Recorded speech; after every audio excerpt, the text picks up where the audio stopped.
എൻ്റെ പേര് TG Justo. ഒരിക്കൽ കൂടി അമ്മയുടെ പ്രത്യക്ഷീകരണത്തിൻ്റെ സ്ഥിരസാക്ഷികളായി ഞങ്ങൾ കൃപാസനത്താൽ ഉയർത്തതിനെ ഓർത്ത് ഒത്തിരി നന്ദി പറയുന്നു. ഇതെൻ്റെ ഹസ്ബൻഡ് ജസ്റ്റോ പൗലോസ്, ഇത് ഹസ്ബൻഡിൻ്റെ അനിയൻ്റെ വൈഫ്, അതവിടെ കുഞ്ഞ്. ഞാൻ ആദ്യമായി ഉടമ്പടി എടുത്തത് 2022 ജനുവരിയിലാണ്. അന്ന് മുതൽ ഇന്ന് വരെ 3.5 വർഷമായി ഒരു ബ്രേക്ക് പോലുമില്ലാതെ ഞാൻ ഉടമ്പടിയിൽ ജീവിച്ചുകൊണ്ടിരിക്കുകയാണ്. ഇപ്പോൾ ഞങ്ങൾ സാക്ഷ്യം പറയാൻ വേണ്ടി കാനഡയിൽ നിന്നാണ് വരുന്നത്. കാനഡയിൽ നിന്ന് വരുന്ന വഴിയാണ്, സാക്ഷ്യം പറയാൻ വേണ്ടി മാത്രമാണ് ഞങ്ങളിപ്പോൾ വന്നിരിക്കുന്നത്. ഒരു തവണ ഞാൻ സാക്ഷ്യം പറഞ്ഞിട്ടാണ് കാനഡയിലോട്ട് പോയത്. അവിടെ പോയതിന് ശേഷം ഞാൻ തുടർച്ചയായി 3 മാസം ഓൺലൈനിൽ ഉടമ്പടി എടുത്തുകൊണ്ടേ ഇരുന്നിരുന്നു. ഇപ്പോൾ ഇവിടെ വന്ന് പിന്നെയും ഉടമ്പടി പുതുക്കി. എൻ്റെ ആദ്യത്തെ സാക്ഷി എന്ന് പറയുന്നത് എൻ്റെ ഹസ്ബൻഡിൻ്റെ അനിയൻ്റെ ഫാമിലിക്ക് വേണ്ടിയിട്ടാണ്. അവർ രണ്ടുപേരും ഡെഫ് ആൻഡ് ഡംബ് ആണ്. അവർ ഞങ്ങളുടെ ഒപ്പം ഉടമ്പടി എടുത്തവരാണ്. പക്ഷേ അവരുടെ ഒരു ശാരീരിക പരിമിതികൾ മൂലം അവർക്ക് പിന്നെ അത് പുതുക്കാൻ സാധിച്ചില്ല. അവർ ഉടമ്പടി എടുത്തത് അവർക്കൊരു 7 വർഷമായിട്ടും, കല്യാണം കഴിഞ്ഞ് 7 വർഷമായിട്ടും അവർക്ക് കുഞ്ഞുങ്ങളുണ്ടായിരുന്നില്ല. അതാണ് അവരുടെ പ്രധാന നിയോഗമായിട്ടുണ്ടായിരുന്നത്.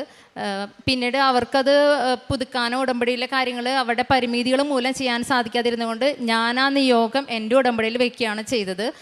അവർക്ക് വേണ്ടി ഞാൻ എൻ്റെ വയറ്റിൽ ഉടമ്പടി തൈലം വെച്ച് പ്രാർത്ഥിച്ചായിരുന്നു. ഇവിടെ നിന്ന് ഞാൻ കാനഡയിൽ പോയപ്പോഴും ഞാനത് കണ്ടിന്യൂസ് ആയിട്ട് ചെയ്തുകൊണ്ടിരുന്നായിരുന്നു. എൻ്റെ അനിയത്തിയുടെ വൈഫാണെന്ന് എൻ്റെ വയറിനെ സങ്കല്പിച്ച് ഞാൻ ഉടമ്പടി തൈലം വെച്ച് പ്രാർത്ഥിച്ചായിരുന്നു. അവരും അത് ചെയ്യുന്നുണ്ടായിരുന്നു. ഇത് ഒത്തിരി ചികിത്സകൾ അവർ ചെയ്തു. അലോപ്പതി, ഹോമിയോ, അവർ ചെയ്യാത്ത ചികിത്സകളൊന്നുമില്ല. അവസാനം ഒന്നും ഒരു ഫലം കിട്ടാതായപ്പോൾ അവർ വല്ലാത്തൊരു ഡിപ്രഷനിലേക്ക് പോയിക്കൊണ്ടിരിക്കുകയായിരുന്നു. ആരെയും കാണാനോ ഫേസ് ചെയ്യാനോ ഒന്നും താല്പര്യമില്ലാത്തൊരവസ്ഥയിലായിരുന്നു. അപ്പോൾ ഞാൻ ശക്തമായിട്ട് തന്നെ ഉടമ്പടിയിൽ പ്രാർത്ഥിച്ചായിരുന്നു. കാരണം ഒത്തിരി പരിമിതികളിലാണ് ദൈവം അവരെ സൃഷ്ടിച്ചത്. ഇനി ഈ ഒരു ഭാഗ്യം കൂടെ ദൈവം അവർക്ക് നിരസിച്ചാൽ അവരുടെ അവസ്ഥ എന്താവും അറിയണ്ടായിരുന്നില്ല. അതുകൊണ്ട് തന്നെ എൻ്റെ നിയോഗം സാധിച്ചില്ലെങ്കിൽ പോലും ഇത് സാധിച്ചു കൊടുക്കണമെന്ന് ഞാൻ പ്രാർത്ഥിച്ചിട്ടുണ്ടായിരുന്നു. ഇതിൽ മാതാവിൻ്റെ ഒരു അടയാളം, ഉടമ്പടി ഒരു അടയാളം ഇതിൽ വേണമെന്ന് ഞാൻ പ്രത്യേകം പ്രാർത്ഥിച്ചിട്ടുണ്ടായിരുന്നു. അതിൻ്റെ ഭാഗമായിട്ട് 2023 ഒക്ടോബറിൽ നമ്മുടെ വീടുകളിൽ ജപമാല മാസമാണ്. മാതാവിൻ്റെ രൂപം കൊണ്ടുവന്ന് പ്രാർത്ഥിക്കും, കൊന്ത ചൊല്ലും. അപ്പോൾ അത് രൂപം ഹസ്ബൻഡിൻ്റെ അമ്മ പറഞ്ഞു, അനിയത്തിയോട് എടുത്ത് കൊടുക്കാൻ പറഞ്ഞു. അനിയത്തി മാതാവിൻ്റെ രൂപം എടുത്തപ്പോൾ അവളുടെ കയ്യിൽ ഒരു ഷോക്ക് അടിക്കുന്ന പോലെ ഒരു തരിപ്പ് പോലെ അനുഭവപ്പെട്ടു. അനിയത്തി അമ്മോട് പറഞ്ഞപ്പോൾ അമ്മ പറഞ്ഞത് മാതാവ് നിന്നെ അനുഗ്രഹിച്ചതായിരിക്കും എന്ന് പറഞ്ഞു. പിറ്റേ ദിവസം ഇവർ ചെക്ക് ചെയ്തപ്പോൾ, അത് ഒക്ടോബർ മാസത്തിലായിരുന്നു, പിറ്റേ ദിവസം ഇവർ ചെക്ക് ചെയ്തപ്പോൾ ഈ കുട്ടി പ്രഗ്നൻ്റ് ആണ്. അതുപോലെ തന്നെ 2024 മെയ് മാസത്തിൽ ഇവർക്ക് ആരോഗ്യമുള്ളൊരു ആൺകുഞ്ഞിനെ നൽകി ദൈവം അവരെ അനുഗ്രഹിച്ചു. ഇവർക്ക് 2 പേർക്കും ഈ വൈകല്യങ്ങളുള്ളവരാണെങ്കിലും ഈ കുട്ടിക്ക് യാതൊരു കുഴപ്പമില്ല. ഉടമ്പടിയിൽ മാതാവിൻ്റെ അത്ഭുതം എന്ന് പറഞ്ഞ പോലെ തന്നെ അച്ഛനെന്നും പറയാറുണ്ട്, ഇവിടെ ഉടമ്പടി എടുത്തതിനെ സംബന്ധിച്ചോളം ഏറ്റവും വലിയ പ്രധാനപ്പെട്ട മാസമാണ് ഒക്ടോബർ, മെയ് എന്ന് പറയുന്നത്. ഒക്ടോബറിലാണ് ഇവൾക്ക് പ്രഗ്നൻ്റ് ആണ് നമ്മൾ അറിയുന്നത്. മെയ് മാസത്തിലാണ് ഉടമ്പടി അടയാളമായിട്ട് ഞങ്ങളുടെ കുഞ്ഞിനെ കിട്ടുന്നത്. അതാണ് എൻ്റെ ഏറ്റവും വലിയ സാക്ഷ്യം. ഇനി രണ്ടാമത്തെ സാക്ഷി എന്ന് പറയുന്നത് ഞങ്ങൾക്ക് കാനഡ PR കിട്ടിയതാണ്. ഞങ്ങളിവിടെ നിന്ന് സ്റ്റഡി വിസയിലാണ് കാനഡയിലോട്ട് പോയത്. ഇപ്പോൾ കാനഡയിലുള്ളവർക്ക് അറിയാം, PR കിട്ടാമെന്ന് പറഞ്ഞു കഴിഞ്ഞാൽ വളരെ വളരെ ബുദ്ധിമുട്ടുള്ള കാര്യമാണെന്ന് കാനഡയിലുള്ള എല്ലാവർക്കും അറിയാം. പലരും തിരിച്ച് വന്നുകൊണ്ടിരിക്കുന്നു, കൺട്രി വിട്ടുകൊണ്ടിരിക്കുന്നു, അങ്ങനെ ഒത്തിരി കാര്യങ്ങളാണ്. ഇനി കിട്ടുകയാണെങ്കിൽ തന്നെ 4-5 വർഷം ഒക്കെ പിടിക്കുന്നുണ്ട്. ഞങ്ങളുടെ കാര്യത്തിൽ ദൈവത്തിൻ്റെ വലിയൊരു കൃപ കൊണ്ട് എൻ്റെ ഹസ്ബൻഡിന് ഞങ്ങൾ ചെന്നത് ഹെവി വിൻ്ററിലാണ്. പിറ്റേ മാസം തന്നെ ഒരു PR സപ്പോർട്ട് ചെയ്യുന്ന ഒരു ഓട്ടോമൊബൈൽ, ഒരു അമേരിക്കൻ ഓട്ടോമൊബൈൽ കമ്പനിയിൽ അദ്ദേഹത്തിന് ഒരു ടയർ റിപ്പയറിംഗ് കമ്പനിയിൽ അദ്ദേഹത്തിന് ജോലി കിട്ടി. ദൈവത്തിൻ്റെ കൃപ കൊണ്ട് ഒരു സർവൈവൽ ജോലിയോ ഒരു റെസ്റ്റോറൻറ്റ് ജോലിയോ ഒന്നും അദ്ദേഹത്തിന് ചെയ്യേണ്ടി വന്നില്ല. അദ്ദേഹം ഒരു മെക്കാനിക്കൽ ഫീൽഡിലായിരുന്നു. അവിടെയും ഒരു ടയർ റിപ്പയറിംഗ് മെക്കാനിക്കൽ ഫീൽഡിൽ അദ്ദേഹത്തിന് ജോലി കിട്ടി. അത് PR സപ്പോർട്ട് ചെയ്യുന്നതായിരുന്നു. പക്ഷേ അതിന് ഒത്തിരി കടമ്പകളുണ്ടായിരുന്നു. ആദ്യത്തെ കാര്യം IELTS പാസ്സാവുന്നുള്ളതാണ്. എൻ്റെ ഹസ്ബൻഡിയുടെ ഓട്ടോമൊബൈൽ ഫീൽഡ് ആയതുകൊണ്ട് അദ്ദേഹത്തിന് അങ്ങനെ അതൊരു സ്വപ്നത്തിൽ പോലും അദ്ദേഹം ചിന്തിച്ചിട്ടില്ല. അദ്ദേഹത്തിന് അതിനുള്ള ലാംഗ്വേജ് ഒന്നുമില്ല. ഒരിക്കൽ പോലും അദ്ദേഹം ചിന്തിച്ചിട്ടില്ല അദ്ദേഹത്തിന് IELTS എഴുതുമെന്നോ പാസ്സാവുമെന്നോ. പക്ഷേ ഞാനത് ഉടമ്പടി വെച്ചിട്ടുണ്ടായിരുന്നു. ധൈര്യമായിട്ട് എഴുതിക്കൊള്ളാൻ പറഞ്ഞു. ഉടമ്പടി വെച്ചിൻ്റെ മാത്രം ഫലമായി റിക്വയർഡ് സ്കോർ നൽകി മാധവ് അദ്ദേഹത്തെ അനുഗ്രഹിച്ചു.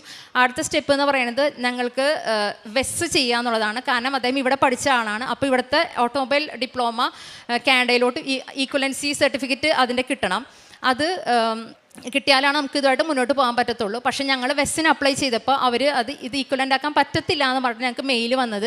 അപ്പോൾ ഞങ്ങൾക്ക് PR കിട്ടണമെങ്കിൽ ഞങ്ങളുള്ള ഒരു കമ്മ്യൂണിറ്റിയുടെ പേര് നോർത്ത് ബേ എന്നാണ്, കാനഡയിലെ. അവിടെ നിന്ന് ഞങ്ങൾക്ക് റെക്കമെൻഡേഷൻ ലെറ്റർ കിട്ടണമായിരുന്നു. ഈ റെക്കമെൻഡേഷൻ കിട്ടണ ഈ കമ്മ്യൂണിറ്റി ഞങ്ങൾ പോയി ചോദിച്ചു, ഞങ്ങൾക്ക് ഇങ്ങനെയാണ് വന്നിരിക്കുന്നത്. അപ്പോൾ അവർ പറഞ്ഞു ഇത് വെച്ചിട്ട് നിങ്ങൾക്ക് കിട്ടത്തില്ല, നിങ്ങൾക്ക് റിജക്ഷനാണ്, നിങ്ങൾക്ക് ഇത് വെക്കണ്ട, കിട്ടില്ല എന്ന് പറഞ്ഞു.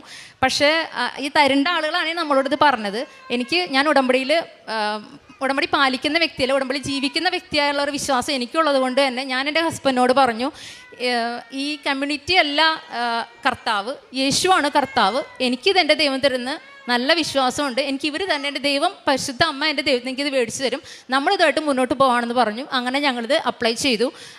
എന്താണോ റിജക്ഷനായിട്ട് വന്നത് ആ ഫയൽ നമ്പർ വെച്ച് അതിൽ ഒരു കാര്യം ഞങ്ങൾ ചെയ്തു. ഉടമ്പടിയിൽ ഇരിക്കുന്ന ഒരു ശക്തമായ ആയുധങ്ങളായ ഉടമ്പടി തൈലം, കാശുരൂപം, ഉപ്പൊക്കെ വെച്ച് വിശ്വാസം ചൊല്ലി പ്രാർത്ഥിച്ച് ഞങ്ങളത് അപ്ലൈ ചെയ്തു. എൻ്റെ ഹസ്ബൻഡ് അത് കിട്ടുന്ന യാതൊരു പ്രതീക്ഷ ഉണ്ടായില്ല. കാരണം തരേണ്ടവരാണ് ഞാൻ പറഞ്ഞത് കിട്ടില്ല, ചെയ്യേണ്ടതെന്ന്. പക്ഷേ ദൈവത്തിൻ്റെ വലിയൊരു കൃപ കൊണ്ട് ഞങ്ങൾക്ക് അത് റെക്കമെൻഡേഷൻ ലെറ്റർ അവർ തന്നു. അത് കഴിഞ്ഞ് അടുത്ത സ്റ്റെപ്പ് എന്ന് പറയുന്നത് ഞങ്ങൾക്ക് IRCCയിലോട്ട് PR വേണ്ടി അപ്ലൈ ചെയ്യാമെന്നുള്ളതായിരുന്നു. അപ്പോൾ അതിൽ ആദ്യം വേണ്ടത് ID പ്രൂഫ്. ഹസ്ബൻഡ് ത്രൂ ആണ് ചെയ്തുകൊണ്ട് ആളുടെയാണ് സർട്ടിഫിക്കറ്റ്സ് ഒക്കെ വേണ്ടത്. ആദ്യം വേണ്ടത് ID പ്രൂഫാണ്, അതായത് ബർത്ത് സർട്ടിഫിക്കറ്റ് ആണ്. എൻ്റെ ഹസ്ബൻഡ് ജനിച്ചത് വീട്ടിലായതുകൊണ്ട് ഞങ്ങൾക്ക് ബർത്ത് സർട്ടിഫിക്കറ്റ് ഉണ്ടായില്ല. പലരും ഞങ്ങളോട് പറഞ്ഞു നമുക്ക് വക്കീലിനെ പോയി കാണാം, എന്തെങ്കിലും ചെയ്യാമെന്ന് ഞാൻ പറഞ്ഞു. ചെയ്യാമെന്ന് പലരും ഞങ്ങളോട് പറഞ്ഞു. ഞാൻ പറഞ്ഞു എൻ്റെ ഹസ്ബൻഡിൻ്റെ അടുത്ത്, നമ്മളൊരു വക്കീലിനെയും കാണുന്നില്ല, നമ്മുടെ വക്കീൽ പരിശുദ്ധ അമ്മയാണ് നമ്മുടെ കൊണ്ടുവന്നത്. വക്കീലിനൊക്കെ കണ്ടു കഴിഞ്ഞാൽ ഒരു പക്ഷേ അവർ നമുക്ക് എന്തെങ്കിലും നമ്മൾ തെറ്റായിട്ട് വല്ല ഫേക്ക് ഇൻഫർമേഷനോ ഫാബ്രിക്കേറ്റ് എന്തെങ്കിലുമൊക്കെ നമ്മൾ ഫേക്കായിട്ട് എന്തെങ്കിലും ചെയ്യേണ്ടി വരും. എനിക്കത് താല്പര്യം ഉണ്ടായിരുന്നില്ല. നമ്മൾ പ്രാർത്ഥിക്കുകയും ചെയ്യുന്നുണ്ട്, പിന്നെ നമ്മൾ 2 വഞ്ചിലും കാലിടണ്ടെന്ന് അച്ഛൻ പറയാറുണ്ട്. അപ്പോൾ ഞാൻ പറഞ്ഞു നമുക്കിത് ദൈവം തരും, ഒരു നമ്മൾ തെറ്റായിട്ടൊന്നും ചെയ്യാൻ പോകുന്നില്ല, നമ്മളുള്ള കാര്യം അവർക്ക് പറഞ്ഞൊരു എക്സ്പ്ലനേഷൻ ലെറ്റർ കൊടുക്കുകയാണ്. ഞങ്ങൾ ഈ കാര്യം പറഞ്ഞ് അതിലും ഞങ്ങൾ ഉടമ്പടിത്തൈലം വെച്ച് കുരിശ് വരച്ച് വിശ്വാസം ചൊല്ലി ഒക്കെ വെച്ച് പ്രാർത്ഥിച്ച് നേർച്ചകളെല്ലാം ഉപയോഗിച്ചിട്ട് ഞങ്ങളത് പിന്നെയും അപ്ലൈ ചെയ്തു. അത് അവർക്കൊരു പ്രശ്നം ഉണ്ടായില്ല, അവർ അക്സെപ്റ്റ് ചെയ്തു. അടുത്ത കാര്യം ഞാൻ നേരത്തെ പറഞ്ഞ വെസ് എന്നത് പിന്നെയും ഇവിടെ ഒരു പ്രശ്നമായിട്ട് മാറി. അതവർ വേണമെന്ന് പറഞ്ഞു. അപ്പം ഞങ്ങളുടെ കാര്യം പറഞ്ഞു. അവർ പറഞ്ഞു എന്നാൽ 10th തരാൻ പറഞ്ഞു. ഞങ്ങൾ സാധാരണ ഇവിടെ ഡിഗ്രി സർട്ടിഫിക്കറ്റുകളൊക്കെയാണ് ഇവിടെ ഈ വെസ് ചെയ്യുക. 10th ഒക്കെ ചെയ്യുന്നത് വളരെ റെയറാണ്. ഞങ്ങളാണെങ്കിൽ കാനഡയിലാണ്. അപ്പോൾ ഒത്തിരി അന്വേഷിച്ചിട്ടാണ് ഹസ്ബൻഡ് ഒരു ഏജൻസീനെ കിട്ടിയത്, നാട്ടിലൊരു ഏജൻസീനെ. ഒരു 5 മാസത്തോളം ഇതിൻ്റെ പിന്നാലെയായിരുന്നു. പക്ഷേ എന്ത് ചെയ്താലും അത് മുന്നോട്ട് പ്രൊസീഡ് ചെയ്യാൻ പറ്റുന്നുണ്ടായില്ല. ഹസ്ബൻഡ് SSLCയുടെ സർട്ടിഫിക്കറ്റ് ഞങ്ങൾക്ക് 5 മാസത്തോളമായിട്ടും വെസ് കൊടുക്കാനോ ഏജൻസിക്ക് അതൊന്നും ചെയ്യാൻ പറ്റാത്ത രീതിയിൽ പല തടസ്സങ്ങളായിരുന്നു. ഓരോ മാസം ഞങ്ങൾക്ക് IRCCന്ന് മെയിൽ വരും, സർട്ടിഫിക്കറ്റ് എവിടെയെന്ന് ചോദിച്ചിട്ട് ഞങ്ങൾ പറയും കിട്ടിയിട്ടില്ല. അപ്പോൾ ഞങ്ങൾക്ക് അടുത്ത മാസം ഡെഡ്ലൈൻ പറയും. അങ്ങനെ 5 തവണ, അങ്ങനെ സാധനം നയിക്കുന്നതല്ല, പക്ഷേ 5 തവണ അവർ ഞങ്ങൾക്ക് മെയിൽ വന്നു, സർട്ടിഫിക്കറ്റ് ചോദിച്ചു. ഞങ്ങൾ പറഞ്ഞ ഇടയിൽ കിട്ടിയിട്ടില്ല, പ്രോസസ്സിങ് നടന്നുകൊണ്ടിരിക്കുകയാണെന്ന് പറഞ്ഞു. അവസാനം കഴിഞ്ഞ വർഷം നവംബർ 25-ാം തീയതി ഞങ്ങൾക്ക് IRCCയിൽ നിന്നൊരു മെയിൽ വന്നു, ഇത്രയും നിങ്ങൾക്ക് ചാൻസ് തന്നു, ഇനി ഡിസംബർ 25-ാം തീയതി, അതായത് കഴിഞ്ഞ വർഷം ഡിസംബർ 25-ാം തീയതി വരെ ഒരു മാസത്തെ സമയം തരും. ഈ സമയത്തിനുള്ളിൽ ഈ സർട്ടിഫിക്കറ്റ് തന്നില്ലെങ്കിൽ നിങ്ങളുടെ ഫയൽ എന്നേക്കുമായിട്ട് ക്ലോസ് ചെയ്യുകയാണ്, പിന്നെ നിങ്ങൾ നോക്കണ്ട എന്ന് പറഞ്ഞു. അതായത് അത് റിജക്ഷനാണ്. ഇനി ഞങ്ങളെ സംബന്ധിച്ചിടത്തോളം ഞങ്ങൾക്ക് ഒത്തിരി ഡീമെറിറ്റ്സ് ആണ്. നമുക്ക് പ്രായമുണ്ട്, അങ്ങനെ ഒത്തിരി ഏജ് ഗ്യാപ്പും കാര്യങ്ങളൊക്കെ ഉണ്ട്. അപ്പോൾ ഈ ഒരു വഴിയാണ് നമുക്ക് ഉണ്ടായിരുന്നത്. സ്റ്റുഡൻറ്റ് വിസ വഴി PR കിട്ടാന്ന് വെച്ചാൽ വളരെ റെയർ ആയിട്ട് കിട്ടുന്നുള്ളൂ. അപ്പോൾ ഈ ഒരു വഴി നമ്മളെ പൂർണ്ണമായിട്ട് അടയുന്ന രീതിയിലായിരുന്നു. അവർ ക്ലോസ് ചെയ്തപ്പോൾ നമുക്കത് രണ്ടാമതൊന്നും ചെയ്യാൻ പറ്റത്തില്ല. ഈ പെർട്ടിക്കുലർ പ്രോഗ്രാം RNIP എന്ന് പറഞ്ഞൊരു പെർട്ടിക്കുലർ പ്രോഗ്രാമാണ് PR തരുന്നത്. ആ പ്രോഗ്രാം ക്ലോസ് ആവുകയും ചെയ്തു. അപ്പോൾ നമുക്കിനി ഒന്നും ചെയ്യാൻ പറ്റാത്ത രീതിയിലായി. നമ്മൾ തിരിച്ചു പോകേണ്ട അവസ്ഥ വരുന്ന ഒരു അവസ്ഥയിലെത്തി. അപ്പോഴും ഞാൻ ഒട്ടും തളർന്നില്ല. ഞാൻ എൻ്റെ ഉടമ്പടിയിൽ പാലിക്കുന്ന വിശ്വസ്തയും എനിക്ക് നല്ല ബോധ്യം ഉണ്ടായിരുന്നുകൊണ്ട് തന്നെ ഞാൻ എൻ്റെ ഹസ്ബൻഡ് പറഞ്ഞു ഒട്ടും തളരേണ്ട, ഇത് മെറിറ്റ് പോകുന്നതാണ്, ഇത് സാക്ഷ്യമായി മാറാൻ വേണ്ടിയിട്ടാണെന്ന് തന്നെ ധൈര്യമായിട്ട് മുന്നോട്ട് പോകാൻ പറഞ്ഞു. അങ്ങനെ നാട്ടിൽ എൻ്റെ ഫാദറായിട്ട് ബന്ധപ്പെട്ട് നേരെ നമ്മൾ പരീക്ഷാ ഭവനിൽ നേരെ എത്തണം. അവിടെ നിന്ന് ഇനി എക്സ്പ്രസ് കൊറിയയിൽ അയച്ചാലാണ് നമുക്കത് കിട്ടത്തുള്ളൂ. കാനഡ പോസ്റ്റ് സ്ട്രൈക്കായിരുന്നു. അപ്പോൾ അതുവഴിയും കിട്ടത്തില്ല. ഈ എക്സ്പ്രസ് കൊറിയർ അയക്കുമ്പോഴുള്ള പ്രശ്നം എന്ന് പറഞ്ഞാൽ ഒരിക്കൽ ഇനി അതവർ ചെയ്യത്തില്ല, പരീക്ഷാ ഭവൻ അത് ചെയ്യത്തില്ല. അങ്ങനെ എക്സ്പ്രസ് കൊറിയർ നോർമൽ ചെയ്യുന്നൊരു കാര്യമല്ല. പക്ഷെ ഞാൻ എൻ്റെ ഫാദറിനോട് പറഞ്ഞു അപ്പച്ചനവിടെ പോയി ഉപ്പിട്ട് പ്രാർത്ഥിക്കണം, എന്നാലത് കിട്ടത്തുള്ളൂ എന്ന് പറഞ്ഞു. അദ്ദേഹം ഇവിടെ വന്ന് പ്രാർത്ഥിക്കുന്നൊക്കെ വ്യക്തിയാണെങ്കിലും അങ്ങനെ ഉപ്പിട്ട് പ്രാർത്ഥിക്കുന്ന അത്ര വലിയ വിശ്വാസം ഉണ്ടായിരുന്നില്ല. ഞാൻ അദ്ദേഹം പൊളിറ്റിക്കലി കുറച്ച് ഇൻഫ്ലുവൻസ് ഉള്ളതാണ്. അപ്പോൾ ആൾ പറഞ്ഞില്ല നമുക്ക് അവിടെ നിന്ന് പൊളിറ്റിക്കൽ ഹെൽപ്പൊക്കെ കിട്ടുമെന്ന് പറഞ്ഞു. പക്ഷേ അവിടെ പോയിട്ട് ഒരു സഹായവും കിട്ടിയില്ല. കാരണം അത് അവിടേക്ക് അധികാരപരിധിക്ക് അപ്പുറത്തുള്ള കാര്യമായിരുന്നു, അത് ചെയ്യാൻ പാടില്ലാത്തൊരു കാര്യമാണ്. പക്ഷേ അദ്ദേഹം അവിടെ പോയി ഉപ്പിട്ട് പ്രാർത്ഥിച്ച അവസാനം അങ്ങനെ അവിടെ നിന്ന് തന്നെ ഒരു ഹെൽപ്പ്, ദൈവത്തിൻ്റെ സഹായം കിട്ടിയത് പൊളിറ്റിക്കൽ ഹെൽപ്പല്ല കിട്ടിയത്.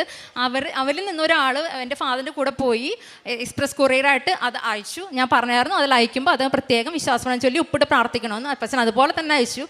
അങ്ങനെ അപ്പച്ചൻ അതിൻ്റെ ആ ഒരു വിശ്വാസം വർദ്ധിച്ചു. ഉപ്പിട്ട് പ്രാർത്ഥനയ്ക്കുള്ള ആ ഒരു ദൈവത്തിൻ്റെ ശക്തി അത് മനസ്സിലാൻ വേണ്ടി സഹായിച്ചു. ഞാനും പ്രാർത്ഥിച്ചത് ഇങ്ങനെ തന്നെയാണ്, ഇങ്ങനെ കിട്ടാനും മാത്രം എനിക്ക് കിട്ടിയാൽ മതി. എൻ്റെ കർത്താവിന് എൻ്റെ എന്ത് കാര്യത്തിലും എൻ്റെ കർത്താവിന് നാം മാറ്റപ്പെടണം എന്നുള്ള എൻ്റെ ഏറ്റവും വലിയ ആഗ്രഹം. എൻ്റെ കാര്യം നടക്കുക എന്നുള്ളതല്ല എൻ്റെ കാര്യം. ഞാൻ പ്രാർത്ഥിച്ചത് ഇങ്ങനെ തന്നെയാണ്, ഉപ്പിട്ട് പ്രാർത്ഥിച്ചിട്ട് കിട്ടാണെങ്കിൽ കിട്ടിയാൽ മതി, അല്ലെങ്കിൽ അത് റിജക്ഷൻ ആയിക്കോട്ടെ, എനിക്ക് കിട്ടണ്ടെന്ന് തന്നെ പ്രാർത്ഥിച്ചത്. അതുപോലെ തന്നെ അപ്പച്ചൻ ചെയ്തു, അത് ഞങ്ങൾക്ക് കിട്ടി. പക്ഷേ ഇതൊക്കെ ചെയ്തു വന്നപ്പോഴേക്കും ഞങ്ങൾക്ക് അവർ പറഞ്ഞ ഡെഡ് ലൈൻ December 25th ആയിരുന്നു. ഇതൊക്കെ ചെയ്തു വന്നപ്പോഴേക്കും December 10th ആയിട്ടുണ്ടായിരുന്നു. 5 ദിവസമായിട്ട് ഞങ്ങൾക്ക് മെയിലൊന്നും അവിടെ നിന്ന് വരുന്നില്ല. വെസ്സിൽ നിന്ന് ഇവരിത് വെസ്സിലോട്ടാണ് അയച്ചത്. ഞങ്ങൾ വിളിച്ച് ചോദിച്ചപ്പോൾ അവർ പറഞ്ഞു December 15th അവർക്ക് അവിടെ കിട്ടി. പക്ഷെ അവർ പറഞ്ഞു അവർ വെക്കേഷന് പോവാണ്. അവിടെ വെക്കേഷൻ എന്ന് പറഞ്ഞു കഴിഞ്ഞാൽ ന്യൂ ഇയർ ഒക്കെ കഴിഞ്ഞാൽ പിന്നെ ഓപ്പൺ ആവുള്ളൂ. അവർ പറഞ്ഞു ഞങ്ങൾ വെക്കേഷന് പോയിട്ട് ഇനി 2025 6th ശേഷം നമുക്ക് പ്രോസസ്സ് ചെയ്യാം, അത് 1-2 മാസം പിടിക്കും. അപ്പോൾ ഞങ്ങൾക്ക് കിട്ടിയിട്ട് ഒരു കാര്യം, ഞങ്ങൾക്ക് December 25 ഞങ്ങളുടെ ഫയൽ ക്ലോസ് ചെയ്യും. എൻ്റെ ഹസ്ബൻഡ് പിന്നെയും തളർന്നു. ഇനി ഒരു വഴിയില്ലാത്ത അവസ്ഥയിൽ നമുക്ക് ഒരു സാധ്യത, നമുക്കൊന്നുമില്ല, നമുക്ക് അവിടെ ഒന്നും ചെയ്യാം. അവർ പറഞ്ഞത് തന്നെയാണ്, നമുക്കൊന്നും ചെയ്യാനില്ല. പക്ഷേ അപ്പോഴും എനിക്ക് നല്ല വിശ്വാസമായിരുന്നു. അപ്പോഴും ഞാൻ പറഞ്ഞു ഇത് അതിൻ്റെ മെറിറ്റ് പോകുന്നതാണ്, ഞാൻ പ്രാർത്ഥിക്കുന്ന എൻ്റെ എല്ലാ കാര്യം മെറിറ്റ് പോയി കൃപയിൽ കിട്ടുന്നതാണ്, അതുകൊണ്ട് തന്നെ നടക്കുന്നത്, ഒരു പേടിക്കേണ്ടെന്ന് പറഞ്ഞ് ഞാൻ ധൈര്യപ്പെടുത്തി. ഞങ്ങൾ വെസ്സിൻ്റെ സൈറ്റൊക്കെ തുറന്നു നോക്കിയപ്പോൾ എങ്ങനെയാണെന്ന് അറിയില്ല, ഒരു ചാറ്റ് എന്ന് പറഞ്ഞൊരു ബോക്സ് ഉണ്ട്, അത് എന്താണെന്ന് ഞങ്ങൾക്ക് അറിയത്തില്ല. പക്ഷേ ഞങ്ങളുടെ സാഹചര്യം പറഞ്ഞൊരു 3-4 സെൻറ്റൻസിൽ ഒരു സാഹചര്യം പറഞ്ഞ് ഞങ്ങളൊരു മെയിൽ പോലെ അയച്ചു. എന്താണെന്നൊന്നും അറിയത്തില്ല. എന്നെ സംബന്ധിച്ചിടത്തോളം ഞാൻ എന്ത് സബ്മിറ്റ് ചെയ്യുകയാണെങ്കിലും ഞാനത് കൃപാസനത്തിലോടാണ് സബ്മിറ്റ് ചെയ്യുന്നത്. എന്ത് പേപ്പർ സബ്മിറ്റ് ചെയ്യുകയാണെങ്കിൽ ഞാൻ പറയും പരിശുദ്ധ അമ്മ ഇത് ഞാൻ കൃപാസനോട് തരാണ്, അമ്മ ഇത് സ്വർഗത്തിലേക്ക് കൊണ്ടുപോയി തിരുക്കുമാലിൽ നിന്ന് അപ്രൂവൽ മേടിച്ചതെന്ന് പറഞ്ഞിട്ടാണ് ഞാനത് എല്ലാം അയക്കാറുള്ളത്. അതും ഞാൻ അങ്ങനെ തന്നെയാണ് ചെയ്തത്. അത്ഭുതകരമായ രീതിയിൽ പിറ്റേ ദിവസം ഞങ്ങൾ എല്ലാ ദിവസവും പള്ളിയിൽ പോകട്ടെ, പിറ്റേ ദിവസം ഞങ്ങൾ വന്നപ്പോൾ ഞങ്ങൾക്ക് വെസ്സിൽ നിന്നൊരു മെയിൽ വന്നേക്കാണ്. ആരാണോ പറഞ്ഞത് ഇനി അടുത്ത മാസം കഴിഞ്ഞിട്ട് പ്രോസസ് ചെയ്യാമെന്ന്, അവർ 24 മണിക്കൂറിനുള്ളിൽ വിത്തിൻ 24 hours നിങ്ങളുടെ ചെയ്ത് കഴിഞ്ഞ് അയച്ചിട്ടുണ്ടെന്ന് പറഞ്ഞാൽ ഒരു മെയിൽ അയച്ചിരിക്കുകയായിരുന്നു. എൻ്റെ ഹസ്ബൻഡൊക്കെ ജീവൻ തിരിച്ചിട്ടിയ ഒരു സമയമായിരുന്നു ആ ഒരു സമയം എന്ന് പറഞ്ഞാൽ. അപ്പോൾ തന്നെ ഞങ്ങൾ IRCയോട് പ്രാർത്ഥിച്ച് അപ്ലോഡ് ചെയ്തു. ഞങ്ങൾക്ക് അവർ പറഞ്ഞത് December 25th റിജക്ഷൻ തരാൻ പോകുമെന്ന് പറഞ്ഞാൽ ഏത് IRCC ആണോ പറഞ്ഞത് ആ IRCC തന്നെ December 24th PR-നുള്ള പ്രീ അറൈവൽ ഇൻവിറ്റേഷനാണ് ഞങ്ങൾക്ക് അയച്ചു തന്നത്. പിന്നെയും ഒത്തിരി എല്ലാം ഡീറ്റെയിൽ പറയാനുള്ള സമയമില്ലാത്തതുകൊണ്ട് ഞാൻ ചുരുക്കമാണ്, ഒത്തിരി കടമ്പകളും കാര്യങ്ങളും ഒക്കെ ഉണ്ടായി. പക്ഷേ ഫെബ്രുവരി 18th അവർ പറഞ്ഞ ഒരു ക്രൈറ്റീരിയ പോലും പാലിക്കാതെ, അവർ പറഞ്ഞ എല്ലാ ഡെഡ് ലൈനും ബ്രേക്ക് ചെയ്ത്, അവർ പറഞ്ഞ ഡോക്യുമെൻറ്റ്സ് പോലും കൊടുക്കാൻ സാധിക്കാതെ, എന്താ പറയുക, മെറിറ്റ് ഉള്ളവർക്ക് പോലും PR കിട്ടാമെന്ന് ഇപ്പോൾ അത്ര ബുദ്ധിമുട്ടാണ്. കാനഡയിലുള്ളവർക്ക് അത് കാര്യങ്ങൾ അറിയത്തുള്ളൂ ശരിക്കും. ഈ അവസ്ഥയിൽ ഇതൊന്നും ഇല്ലാത്ത ഞങ്ങൾക്ക് മാതാവിൻ്റെ മാത്രം ഇടപെടലിൻ്റെ ഭാഗമായി കർത്താവ് ഞങ്ങൾക്ക് February 28th PR കാർഡ് ഞാൻ അനുഗ്രഹിച്ചു. ഇത് കിട്ടിയപ്പോൾ ഞങ്ങൾ പിന്നെ ചെയ്ത് ഫ്ലൈറ്റ് ബുക്ക് ചെയ്യാന്നുള്ളതാണ്. കാരണം ഇത് ഇവിടെ വന്ന് സാക്ഷ്യം പറയാമെന്നുള്ളതാണ്. ഞാൻ പറഞ്ഞിട്ടുണ്ടായിരുന്നു ഒത്തിരി കാര്യങ്ങൾ സാക്രിഫൈസ് ചെയ്തിട്ടാണ് ഞങ്ങളിപ്പോൾ വന്നിരിക്കുന്നത്. കാനഡയിൽ നേരിട്ട് വരുന്ന വഴിയാണ് ഈ സാക്ഷ്യം പറയാൻ വേണ്ടിയിട്ട്. ഇനി അടുത്തൊരു നിയോഗമായിരുന്നു, ഞങ്ങൾ കാനഡയിലാണെങ്കിലും ജപമാലി റാലി നടത്താറുണ്ട് എല്ലാ വർഷവും. ഇപ്പോൾ 2 വർഷമായിട്ട് ഞങ്ങളിവിടെ ചെയ്യുന്ന പോലെ തന്നെ അവിടെ 12 കിലോമീറ്റർ ഇവിടെ ചെയ്യുന്ന അത്രയും ദൂരം ഒക്ടോബർ മാസത്തിൽ ഞാനും എൻ്റെ ഹസ്ബൻഡും കൂടെ ഞങ്ങൾ 2 പേരും മാത്രമായിട്ട് ജപമാല റാലി നടത്താറുണ്ട്. അപ്പോൾ അതിൽ വെച്ചിരുന്ന യോഗമായിരുന്നു. ഞങ്ങളുടെ കൂടെ താമസിക്കുന്ന ഷീന മിഥുൻ എന്ന് പറഞ്ഞ ഒരു ഫാമിലി, അവർക്ക് അവരുടെ വർക്ക് പെർമിറ്റ് അവരുടെ സ്പൗസിൻ്റെ റിജക്റ്റായി, ഷീന എന്ന് പറഞ്ഞ വ്യക്തിയുടെ റിജക്റ്റായി. അപ്പോൾ അവർക്ക് ഇത്ര സമയത്തുള്ള കാനഡ വിട്ട് പോകണം, 3 മാസത്തിൽ കാനഡ വിട്ട് പോകണം എന്നൊരു മെയിൽ വന്നായിരുന്നു. അവർ PR-ന് വെച്ചിട്ടുണ്ടായിരുന്നു. പക്ഷേ ഇങ്ങനെ ഒരു 2 തവണ അവർക്ക് റിജക്റ്റായി. അപ്പോൾ ഇനിയിപ്പോൾ അവർക്ക് ആ പറഞ്ഞ ദിവസത്തിനുള്ളിൽ PR കിട്ടിയില്ലെങ്കിൽ അവർ രാജ്യം വിട്ട് പോകണം, കാനഡ വിട്ട് പോകണം, അങ്ങനെയാണ് അവിടുത്തെ നിയമം. അല്ലെങ്കിൽ പിന്നെ വലിയ ലീഗൽ ഒത്തിരി കോംപ്ലിക്കേഷൻസ് ഒക്കെ വരും, അതവർക്ക് വർക്ക് ചെയ്യാൻ പറ്റത്തില്ല അവിടെ. അവർക്ക് കൃപാസനത്തെ പറ്റി അറിയില്ലായിരുന്നു, അവർ ഡൽഹിയിലായിരുന്നു. ഞാൻ അവർക്ക് കൃപാസനം ഇൻട്രൊഡ്യൂസ് ചെയ്ത് കൊടുത്തു. അത്തവണത്തെ ജപമാല റാലിയിൽ ഞങ്ങളുടെ കാലമൊക്കെ ഉണ്ടെങ്കിൽ പോലും ഞങ്ങളുടെ മെയിൻ നിയോഗം ഇതായിരുന്നു. ഇത് പറഞ്ഞാണ് ഞങ്ങൾ ആ ജപമാല റാലി കംപ്ലീറ്റ് ചെയ്തത് മറ്റൊത്തിരി നിയോഗങ്ങളുടെ കൂടെ. ഞാൻ അങ്ങോട്ട് പറയുകയും ചെയ്തു ഞങ്ങളിത് ജപമാല റാലി സമർപ്പിച്ചിട്ടുണ്ട്, എത്രയും പെട്ടെന്ന് തന്നെ നിങ്ങൾക്ക് കിട്ടുമെന്ന് പറഞ്ഞു. പറഞ്ഞ പോലെ തന്നെ അത് തികഞ്ഞ് ഒരാഴ്ചക്കുള്ളിൽ മാതാവിൻ്റെ ദിവസമായ ബുധനാഴ്ച അവർക്ക് മെയിൽ വന്നു PR കിട്ടിയെന്ന് പറഞ്ഞിട്ട് അവർക്ക് ഒത്തിരി വിശ്വാസം ആവാനായിട്ട് സഹായിച്ചു. പിന്നെ ഒരു സാക്ഷി എന്ന് പറയുന്നത് എൻ്റെ ഹസ്ബൻഡും ഫ്രണ്ടും തമ്മിലൊരു പൈസയെ ബന്ധപ്പെട്ടൊരു പ്രശ്നമുണ്ടായി. ഞങ്ങൾക്ക് വിഷമം ഉണ്ടാകുന്ന ഒരു കാര്യമാണ് ഉണ്ടായത്, ഞങ്ങൾക്ക് നഷ്ടം ഉണ്ടാകുന്ന ഒരു കാര്യം ഉണ്ടായത്. പക്ഷേ അത് ഒരു 2 മാസം മുമ്പാണ് അത് ഉണ്ടായത്. ഞാൻ അന്ന് മുതൽ ആ കുടുംബത്തെ സമർപ്പിച്ച് പ്രാർത്ഥിക്കുന്നുണ്ടായിരുന്നു ഇത് രമ്യതയിലാവണമെന്നുള്ളത്. എൻ്റെ ഹസ്ബൻഡ് ആളോട് അങ്ങോട്ട് വഴക്കൊന്നുണ്ടായില്ലെങ്കിൽ പിന്നെ ആൾ നമ്മളോട് മിണ്ടുന്നുണ്ടായിരുന്നില്ല. അപ്പോൾ ഞാൻ പ്രാർത്ഥിച്ചത് ഞങ്ങളുടെ പേരിലെല്ലാം തെറ്റുന്നുണ്ടെങ്കിലും ഞങ്ങൾക്ക് വിഷമമുള്ള കാര്യമാണെങ്കിൽ പോലും എൻ്റെ ഹസ്ബൻഡ് അങ്ങോട്ട് പോയി മാപ്പ് പറയുന്നതാണ് ഞാൻ പ്രാർത്ഥിച്ചത്. ഹോളി സ്പിരിറ്റ് ആ രീതിയിൽ എൻ്റെ ഹസ്ബൻഡിൽ പ്രവർത്തിക്കണം, ആ വ്യക്തിയിലും പ്രവർത്തിക്കാൻ ഞാൻ പ്രാർത്ഥിച്ചത്. ഞങ്ങളുടെ ഫ്ലൈറ്റ് കയറുന്നത് വെള്ളിയാഴ്ചയാണ്. അന്ന് എൻ്റെ ഹസ്ബൻഡ് അന്നും ഡ്യൂട്ടി ഉണ്ടായിരുന്നു, അന്ന് തലേദിവസം നൈറ്റ് ചെയ്തായിരുന്നു വ്യാഴാഴ്ച. അന്ന് അദ്ദേഹം എൻ്റെ ഹസ്ബൻഡ് ഞങ്ങൾക്കാണ് വിഷമമുണ്ടെങ്കിൽ പോലും അങ്ങോട്ട് പോയി ആ വ്യക്തിയോട് മാപ്പ് പറഞ്ഞ് ആ പ്രശ്നം രമ്യതയിലായി. ആ വ്യക്തിക്കും ഒത്തിരി വിഷമമായി. ഒരുപക്ഷെ ആ വ്യക്തിയുടെ തെറ്റിദ്ധാരണകൾ കൊണ്ടായിരിക്കാം, അറിയാതെ പറ്റിയതായിരിക്കാം, നമുക്കറിയത്തില്ല. പിന്നെ നമ്മളതിനെപ്പറ്റി സംസാരിച്ചില്ല. പക്ഷേ ആ ഒരു പ്രശ്നം വളരെ രമ്യമായ രീതിയിൽ പിന്നെയും അവർ നല്ല ഫ്രണ്ട്ലി ആയിട്ടാണ് അവർ പിരിഞ്ഞത്. അതും എനിക്ക് ഒത്തിരി സന്തോഷമുള്ള കാര്യമാണ്. കാരണം എൻ്റെ കുടുംബത്തിൽ അനുഗ്രഹം കിട്ടാനല്ല, എൻ്റെ കുടുംബത്തിൽ കൃപ കിട്ടാൻ വേണ്ടി ഞാൻ പ്രാർത്ഥിക്കുന്നത്. അപ്പോൾ എൻ്റെ ഹസ്ബൻഡ് എളിമപ്പെട്ടപ്പോൾ, ഞങ്ങളുടെ ഭാഗത്തെറ്റിങ്ങിൽ പോലും അദ്ദേഹം എളിമപ്പെട്ടപ്പോൾ ആ ഒരു കൃപയിൽ നിറഞ്ഞൊക്കെ എൻ്റെ കുടുംബത്തിന് സാധിക്കുന്നുണ്ട്. ഇനിയും ഒത്തിരി അനുഗ്രഹങ്ങൾ ഇത് എൻ്റെ കൂടെ ഇവരുള്ളത് കൊണ്ട് മാത്രം, എൻ്റെ കൂടെ ഉള്ളവരുടെ കാര്യങ്ങൾ എനിക്ക് പറയാൻ സാധിച്ചിട്ടുള്ളൂ. ഒത്തിരി പേർക്ക് രോഗസൗഖ്യം കിട്ടാനും പരീക്ഷാ വിജയങ്ങൾ കിട്ടാനും ഇമിഗ്രേഷൻ റിലേറ്റഡ് കാര്യങ്ങൾ കുട്ടികളുണ്ടാകാൻ അങ്ങനെ ഒത്തിരി അനുഗ്രഹങ്ങൾ കിട്ടിയിട്ടുണ്ട്. പക്ഷേ അവരൊക്കെ വേൾഡിലെ പല പാർട്സിലാണ്, അവരൊന്നും എനിക്ക് കൊണ്ടുവരാൻ സാധിച്ചിട്ടില്ല. അതുകൊണ്ട് മാത്രം എനിക്ക് ആ സാക്ഷികൾ പറയാൻ സാധിക്കാതെ, അല്ലെങ്കിൽ ഒത്തിരി വിഷമമുണ്ട്. എപ്പോഴെങ്കിലും അവരെയും കൊണ്ടുവന്ന് എനിക്ക് സാക്ഷികൾ പറയാൻ സാധിക്കുമെന്ന് ഞാൻ വിശ്വസിക്കുന്നു. ഇനി ഞങ്ങൾ ചെയ്യുന്ന പ്രേക്ഷിത പ്രവർത്തനം കാനിപ്രവർത്തനമാണ്. അച്ഛൻ പറയാറുണ്ട് ഉടമ്പടിയിലെ ഏറ്റവും പ്രധാനപ്പെട്ട പ്രേക്ഷിത പ്രവർത്തനമാണെന്ന്. ഞാൻ ഏറ്റവും നന്നായി ചെയ്യുന്നത് പ്രേക്ഷിത പ്രവർത്തനമാണെന്ന് ഒറ്റ വിശ്വാസം എനിക്കുണ്ട്. എനിക്ക് ഇവിടെ ചെയ്യുന്ന ഞാൻ വിചാരിച്ചു കാനഡയിൽ പോകുമ്പോൾ ഞാൻ എന്തായിരിക്കുന്നത്. പക്ഷേ എല്ലാ മാസവും എൻ്റെ കസിനോ ഫ്രണ്ടോ ആരെങ്കിലും വന്ന് ഇവിടെ നിന്ന് 5 കെട്ട് കൃപാസന പത്രം വാങ്ങിച്ച് എൻ്റെ വീട്ടിലേക്ക് കൊടുക്കും. എൻ്റെ ഫാദറിനോട് പറഞ്ഞ് ഞാനത് അയപ്പിക്കും. നല്ലൊരു എമൗണ്ട് ഞങ്ങൾക്ക് അതിനൊരു ചിലവാണ്. പക്ഷേ നമ്മൾ ഒത്തിരി കാലം ഞങ്ങൾ അതിൻ്റെ സാക്രിഫൈസ് ചെയ്തിട്ടാണ് ചെയ്യുന്നത്. എല്ലാ മാസം 5 കെട്ട് കൃപാസന പത്രം കാനഡയിൽ നോർത്ത് ബേയിൽ ഞങ്ങളുടെ വീട്ടിലെത്തിയിട്ടുണ്ടാവും. ഓരോ ആഴ്ചയും ഓരോ ഇംഗ്ലീഷ് പത്രങ്ങളാണ്. അവിടെ കൂടുതലും ഇംഗ്ലീഷുകാരാണ്, മലയാളീസ് കുറവാണ് ഞങ്ങളുടെ ഏരിയയിൽ. ഓരോ ആഴ്ചയും ഓരോ കെട്ട് കൃപാസനപത്രം കൊടുക്കാനായിട്ട് എനിക്ക് സാധിക്കാറുണ്ട്.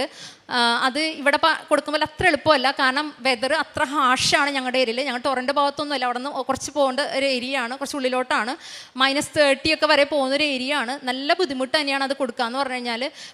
ഞാനവിടെ പള്ളിയിലൊക്കെ ഞാൻ കൊടുത്തിരുന്നുണ്ടെങ്കിലും എനിക്ക് പിന്നെ അത് അത്ര എഫക്റ്റീവായിട്ട് അവിടെ തോന്നിയില്ല. കാരണം അവിടെ നല്ല വിശ്വാസമുള്ളവരെ പള്ളിയിൽ വരില്ല. അവർ ഓൾറെഡി ലൂർദിലും ഫാത്തിമയിലൊക്കെ പോയി അത്ര ഒരു ഭയങ്കര ഒരുപക്ഷെ എന്നെക്കാളും ഒരു ചൈതന്യത്തിൽ നിൽക്കുന്നവരാണ്. അപ്പോൾ അവർക്ക് കൊടുക്കണേക്കാളും എനിക്ക് കുറച്ചും കൂടെ പ്രേക്ഷിത പ്രവർത്തനം ആലോചിക്കുമ്പോൾ എൻ്റെ മനസ്സിൽ പേഴ്സണൽമായി തോന്നിക്കുന്നത് പൗലോസ് അപ്പസ്തോലനെയാണ്. അദ്ദേഹം വിജാതിയുടെ ഇടയിലാണ് പ്രവർത്തിച്ചത്. അപ്പോൾ എനിക്ക് അങ്ങനെ ചെയ്യാനാണ് എന്നോട് പേഴ്സണൽ പറഞ്ഞുകൊണ്ടിരുന്നത്. അപ്പോൾ ഞാൻ അതുകൊണ്ട് തന്നെ ഞാൻ പുറത്തോട്ട് ഇറങ്ങി അവിടുത്തെ ട്രാൻസിറ്റിൽ, അതായത് കാനഡയിലെ ഇവിടുത്തെ പോലെ ബസ് സ്റ്റോപ്പും കാര്യങ്ങളൊക്കെയാണ്. ഞാൻ കാനഡയിലെ തെരുവിൽ കൂടെ വിൻ്റർ ആണെങ്കിലും എന്ത് വെതറാണെങ്കിലും ഈ കൃപാസനപത്രം കൊടുത്ത് ഞാൻ നടക്കാറുണ്ട്. അത് ഞാനിപ്പോൾ പറയുന്ന പോലെ അത്ര എളുപ്പമല്ല, അത് ഇത്തിരി ബുദ്ധിമുട്ടുള്ള കാര്യം തന്നെയാണ്. ഇത് എൻ്റെ കൈ ഭയങ്കര സെൻസിറ്റീവാണ്. -30 പോകുമ്പോൾ -20 തൊട്ട് അങ്ങോട്ട് പകലോട്ട് പോകുമ്പോൾ എൻ്റെ കൈയൊക്കെ ഞാൻ കൊടുക്കും. കുറച്ച് കഴിയുമ്പോൾ എൻ്റെ കൈയൊക്കെ നീലച്ച് മരവിച്ച് അതിൻ്റെ ഉള്ളിൽ ഞാൻ വന്നിരിക്കും. അത് കഴിഞ്ഞ് പിന്നെയും കരയും. അത് കഴിഞ്ഞ് പിന്നെയും ഇറങ്ങും. അത് കഴിഞ്ഞ് അടുത്ത ഇത് കൊടുക്കും, കുറച്ച് കൊടുക്കും, പിന്നെയും മരവിച്ച് ഇതുപോലെ തന്നെ ചെയ്തിട്ടാണ് ചെയ്യുന്നത്. ഇത് ഇനി അടുത്തൊരു കാര്യം എന്ന് പറയുന്നത്, അത് കുറച്ച് പേര് മേടിക്കും, ചിലർ മേടിക്കില്ല, ചിലർ നമ്മുടെ അടുത്ത് ആർഗ്യുമെൻ്റൊക്കെ നിൽക്കും. പക്ഷെ അവിടെയൊക്കെ വളരെ രമ്യമായിട്ട് സംസാരിക്കാൻ സാധിക്കാറുണ്ട്. പിന്നെ അത് കഴിഞ്ഞ് ചെയ്യുന്നൊരു കാര്യമാണ്, ചിലവരിത് കളയും. ചിലവർക്ക് അതിൻ്റെ ഇമ്പോർട്ടൻറ്റ്, ഇപ്പോൾ കനേഡിയൻസ് അത് ചെയ്യാറില്ല. അവർ വേണമെങ്കിൽ വേണമെന്ന് പറയും, ഇല്ലെങ്കിൽ വേണ്ടാന്ന് പറയും. പക്ഷെ ബാക്കിയുള്ളവർ ചിലർ അത് മേടിച്ചിട്ട് കളയാറുണ്ട്. അത് ഞാൻ നോട്ടീസ് ചെയ്തപ്പോൾ തൊട്ട് ഞാൻ പത്രം കൊടുത്തിട്ട് പോവില്ല, ഞാൻ അവിടെ തന്നെ സ്റ്റേ ചെയ്യും. ചെയ്യുന്നത്.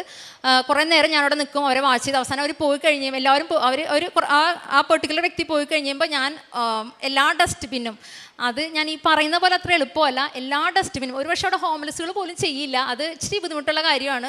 ചിലപ്പോൾ ഹോംലെസ്സുകളെ ചെയ്യുള്ളൂ, അവരും ചെയ്തോളന്നില്ല. എല്ലാ ഡസ്റ്റ്ബിന്നും പൊക്കി നോക്കി, എല്ലാ വേസ്റ്റും അതിലുണ്ടാവും, അവരെല്ലാവരും കാണുന്നുണ്ടാവും. ഈ ഡസ്റ്റ്ബിനൊക്കെ പൊക്കി നോക്കി ഇതിൽ നിന്ന് പത്രമില്ല, ഒരു പത്രം എനിക്ക് കിട്ടാറുണ്ട്. ഇതെടുത്ത് അതിൽ ചെളിയൊക്കെ കളഞ്ഞ് അത് ചെയ്യുമ്പോൾ ശരിക്കും ഒരു നാണക്കേടാണ്. പക്ഷെ അതിനേക്കാളും വലുത് അത് മറ്റുള്ളവരെന്ത് ചെയ്യുന്ന ചിന്തയേക്കാളപ്പുറത്ത് എൻ്റെ ദൈവം എന്നെപ്പറ്റി ചിന്തിക്കും. ഞാനത് വിചാരിക്കാറുള്ളൂ. എനിക്ക് വളരെ അഭിഷേകമുള്ള കാര്യമാണ്. അതുകൊണ്ട് തന്നെ എനിക്കത് സന്തോഷമാണ്. അത് ഇത്ര നാണം കെട്ട് അച്ഛൻ പറഞ്ഞ പോലെ സ്റ്റാറ്റസ് ഡീ പ്രൊമോഷനാണ്. അതെല്ലാവരും മുന്നിൽ നാണം കെട്ട് ചെയ്യുമ്പോൾ എനിക്ക് ഭയങ്കര അഭിഷേകമാണ്. ഞാനത് കണ്ടിന്യൂ ചെയ്യാറുണ്ട്. അതാണ് അവിടെ അത് വരെ അവസാനിക്കും. അതായത് ഞാൻ കൊടുക്കുന്ന ഒരു പത്രം പോലും വേസ്റ്റ് ആവരുത്. അതൊരാളെ നിത്യത്തിലേക്ക് എത്തിക്കുന്ന ഒരു വാതിലാണ്. അങ്ങനെയാണ് ഞാൻ കൃപാസനപത്രം കാണുന്നത്. അപ്പോൾ അത് വേസ്റ്റ് എന്ന് എനിക്ക് നല്ല നിർബന്ധം നിർബന്ധമുണ്ട്. ഓരോ പത്രത്തിൽ ഞാൻ ഉപ്പിട്ട് വിശ്വാസം ചൊല്ലി പ്രാർത്ഥിച്ചിട്ടാണ് കൊടുക്കുന്നത്. ഓരോ പത്രത്തിലും ഞാൻ എൻ്റെ പേരും ഫോൺ നമ്പർ എഴുതി കൊടുക്കാണ്ട് പലരും എന്നെ വിളിക്കാറുണ്ട്, പല പ്രോബ്ലംസും കാര്യങ്ങളൊക്കെ പറഞ്ഞ് പലരും എനിക്ക് ഈശോയോട്ട് അതിലൊക്കെ അടുപ്പിക്കാൻ സാധിക്കുന്നുണ്ട്. അങ്ങനെ ചെയ്യുന്നുണ്ട്. പിന്നെ ഓൺലൈനായിട്ട് ഞാൻ പ്രേക്ഷിത പ്രവർത്തനം ചെയ്യുന്നത് ഒരു 400-500 ആളുകളിലേക്ക് എല്ലാ ദിവസവും 3 മൊബൈൽ ഫോൺ വഴി ഞാൻ സാക്ഷ്യങ്ങളും ഡെയിലി ബ്രെഡും ഉടമ്പടി ധ്യാനമൊക്കെ അയക്കാറുണ്ട്. ഒരു മിനിമം ഒരു 3/4 മണിക്കൂറെങ്കിലും ഇതിനെനിക്ക് ഒരു ദിവസം ഇത്രയും ആളുകളിലേക്ക് എത്തിയ സമയം ആവാറുണ്ട്. പക്ഷേ എനിക്കതൊക്കെ ഭയങ്കര സന്തോഷമാണ്. അതുവഴി ഒത്തിരി പേര് ഈ ഉടമ്പടിയിലേക്ക് എത്താനൊക്കെ ഒത്തിരി പേര് സാധിച്ചിട്ടുണ്ട്. വേൾഡ് വൈഡായിട്ട് ഒത്തിരി പേര്. ഞാൻ എന്നെ അവിടെ ഇൻട്രൊഡ്യൂസ് ചെയ്യുന്നത് പത്രം കൊടുക്കുമ്പോൾ ഞാനൊരു മരീൻ മിഷണറി എന്ന് പറയാൻ ഞാൻ എന്നെ ഇൻട്രൊഡ്യൂസ് ചെയ്യുന്നത് എനിക്ക് ഏറ്റവും ഇഷ്ടം എനിക്ക് ഭയങ്കര ഇഷ്ടമാണ് അത് പറയാനായിട്ട്. അപ്പോൾ വേൾഡ് വൈഡ് ഒരു മരീൻ മിഷനായിട്ട് പ്രവർത്തിക്കാൻ എനിക്ക് സാധിക്കുന്നുണ്ട്. ഒത്തിരി ആളുകളെ മാതലേക്ക് ഈശ്വരൻ എത്തിക്കാൻ സാധിക്കുന്നുണ്ട്. ഒത്തിരി ആളുകൾ ഞാൻ വഴി ഉടമ്പടി എടുത്തിട്ടുണ്ട്. ഞാനത് എടുപ്പിക്കാൻ മാത്രമല്ല, ഞാനത് ഫോളോ അപ്പ് ചെയ്യും. എന്തായി എങ്ങനെയായി ഇടയ്ക്കിടയ്ക്ക് ഞാൻ അവരോട് കോൺടാക്റ്റ് ഉണ്ട്. അങ്ങനെ കാര്യം ചെയ്യുന്നുണ്ട്. ഇനി കാരുണ്യ പ്രവർത്തനമാണ്. അതിൽ മെയിനായിട്ട് അവിടെ അവിടെ ഉള്ളവർക്കറിയാം ഹോംലെസ്സിന് ഫുഡ് കൊടുക്കാന്ന് പറയും. ഇപ്പോൾ ഇവിടുത്തെ പോലെ തന്നെ അവിടെ ആളുകളുണ്ട് ഹോംലെസ് ആയിട്ടുള്ളവർ. അവരവിടെ വന്നിരിക്കും. അപ്പം അവിടെ ശരിക്കും പറഞ്ഞാൽ ഹോംലെസ്സിന് ഫുഡ് കൊടുക്കാൻ പാടില്ല എന്നാണ് പറയുക. പലരും അവിടെ ഫുഡ് ബാങ്കിലാണ് ഫുഡ് കൊടുക്കുന്നത്. പക്ഷേ അങ്ങനെ കൊടുത്താൽ നമുക്കത് ഈശോയുടെ നാമത്തിലാണ് കൊടുക്കുന്നത്. നമുക്ക് അവരോട് പറയാൻ സാധിക്കില്ല. അച്ഛൻ പറയാറുണ്ട്, നമ്മളൊരു കാര്യം വെറുതെ അങ്ങ് കൊടുത്താൽ അത് കാരുണ്യ പ്രവൃത്തിയാണ്. പക്ഷെ ഞാനത് ഈശോയുടെ നാമത്തിലാണ് ചെയ്തു കൊടുക്കുന്നത് പറഞ്ഞാൽ അത് കൃപാവര പ്രവൃത്തിയാണ്. അപ്പോൾ എനിക്ക് കൃപാപ്രവൃത്തി ചെയ്യാനാണ് എനിക്കിഷ്ടം. അതുകൊണ്ട് തന്നെ ഞാൻ ഓരോ ഹോംലെസ്സിനെയും ദൈവം എൻ്റെ മുന്നിൽ കറക്റ്റായിട്ട് എല്ലാ ആഴ്ചയും ഒത്തിരി ആളുകളെ എത്തിക്കും. അവർ പറയുന്ന ഫുഡ് ചിലപ്പോൾ ആ ഫുഡ് ഞങ്ങൾ കഴിച്ചിട്ട് പോലും ഉണ്ടാവില്ല. പക്ഷേ ആ ഫുഡ് അവർക്ക് വാങ്ങിച്ചു കൊടുത്ത് ഞാൻ അവരോട് പറയും, ഇത് എൻ്റെ ഈശോയുടെ നാമത്തിലാണ് ചെയ്തു തരുന്നതെന്ന്. അവരും പറയും praise Lord, hallelujah, God bless you പറഞ്ഞിട്ടാണ് ഞാനത് കൊടുക്കുന്നത്. അത് ഞാൻ ചെയ്യാറുണ്ട് എല്ലാ ആഴ്ചയും. പിന്നെ ഞങ്ങൾക്ക് പള്ളിയിൽ ഏറ്റവും പ്രധാനപ്പെട്ട ഒരു കാര്യം, ഞങ്ങൾക്ക് പള്ളിയിൽ വളരെ ആക്റ്റീവായിട്ട് ഇംഗ്ലീഷ് ചർച്ചാണ്, പക്ഷേ RC ചർച്ചാണ്.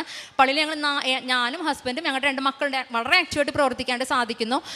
പള്ളിയിലൊരു സംഘടനയാണ് സ്ട്രീറ്റ് മിനിസ്ട്രി എന്ന് പറഞ്ഞിട്ട്. അതായത് നമ്മളവിടെ പള്ളിയിൽ പോയി ഫുഡ് ഉണ്ടാക്കി സ്ട്രീറ്റ്സിൽ പോയിട്ട് ഹോംലെസ്സിന് കൊടുക്കുന്നത്. ഞാൻ അതിൽ ഭാഗമായിട്ട് എനിക്ക് പ്രവർത്തിക്കാൻ സാധിക്കുന്നുണ്ട് എൻ്റെ ഉടമ്പടിയുടെ കാര്യപ്രവർത്തനത്തിൻ്റെ ഭാഗമായിട്ട്.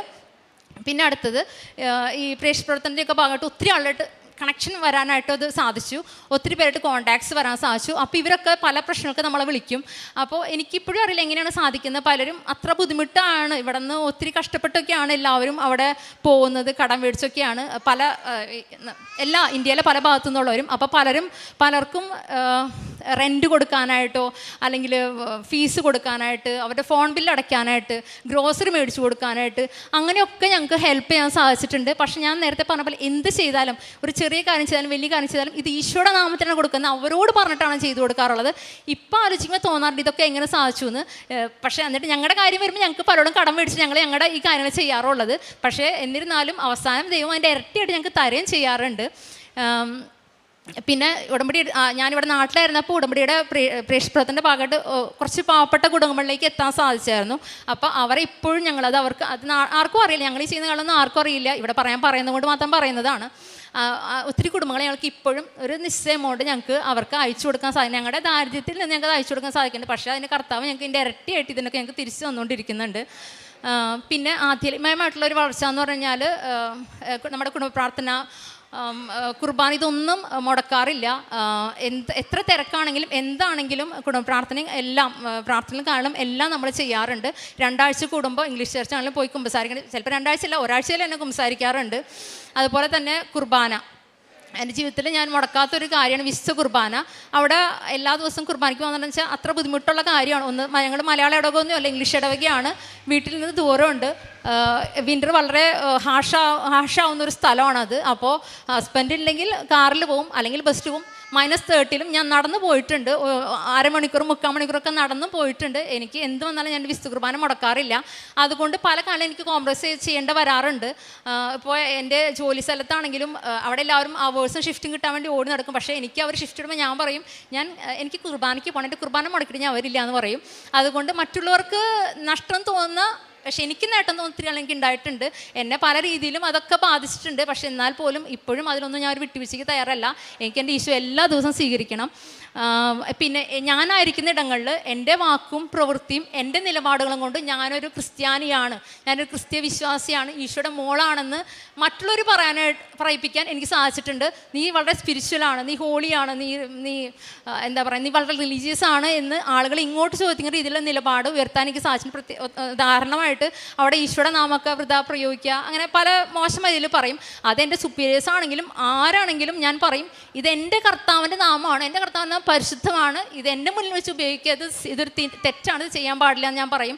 അപ്പോൾ അവരെന്നെ പറ്റി ചിന്തിക്കുന്നുണ്ട് ഞാൻ നോക്കേണ്ട കാര്യമില്ല. എൻ്റെ അച്ഛൻ ഇവിടെ പറഞ്ഞ പോലെ എൻ്റെ ദൈവം എന്നെ പറ്റി ചിന്തിക്കുന്നത് ഞാൻ നോക്കാറുള്ളൂ.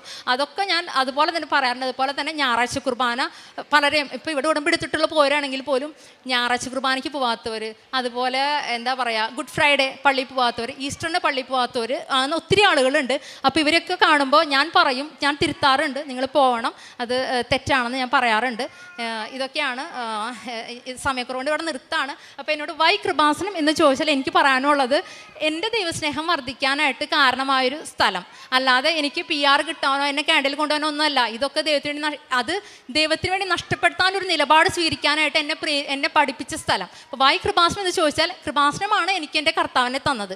ആ കർത്താവാണ് മറ്റുള്ളവരിൽ വേദനിക്കുന്നവരിൽ എൻ്റെ ഈശോയെ കാണാനും അവർക്ക് ഈശോയുടെ നാമത്തിൽ സഹായം ചെയ്യാനും അങ്ങനെ അവരെ ഈശോയിലേക്ക് കൊണ്ടുപോകാനുമുള്ള എൻ്റെ സ്ഥലം. അതുകൊണ്ട് I will always say this is my heaven on earth. ഇത് ഭൂമിയിൽ എൻ്റെ സ്വർഗ്ഗമാണ് കൃപാസനം.